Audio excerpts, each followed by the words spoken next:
Yo, what the deal? This your man Frank Dutch right here. I'm back at y'all with another video, man. And today, I'm gonna show y'all how to export multi-tracks out of FL Studio, man. But before we get into it, don't forget to like, share, comment, and subscribe. Ring that bell so you can stay up on everything that we doing on this channel, man.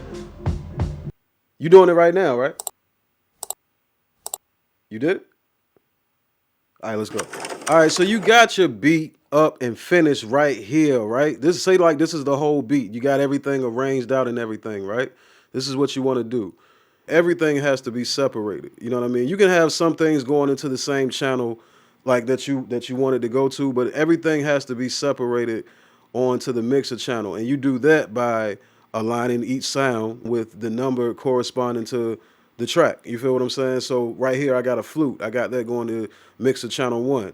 I got the 808 going to channel 2. Got the snare going to channel 3, and so on and so forth. You know what I mean? Some, like I said, some of them you can have together if they're going to be affected by the same effect chains.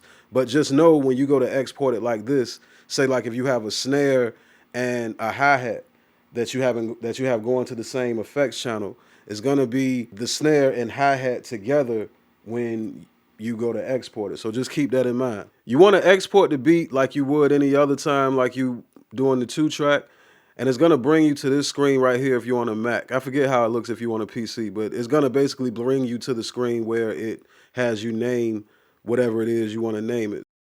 So to stay organized, this is what we're going to do. We're going to hit new folder, and we're going to name it test stems. Now, we're going to name the files test stems. All right, and we hit save. Now, it's going to bring us to this screen right here. Now, it's a few important things that you want to set up when you're doing this, right? You want to have full song on. If you have it all the way arranged out and you have like some reverbs and echoes or whatever going on at the end, you want to leave tail remainder on.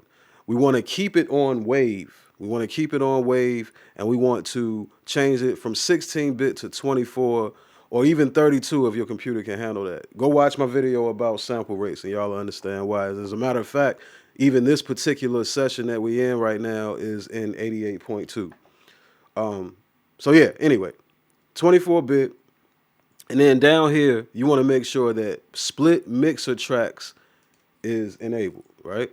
Now, once you do that, you can click show files when completed. We're going to do that so we can get straight to the actual place that it's at. Hit start. And once it's done, this screen will come up right here, man. And it has the actual, like the unmastered version, if you will, of the whole beat in there. But then most importantly, you got all of your inserts.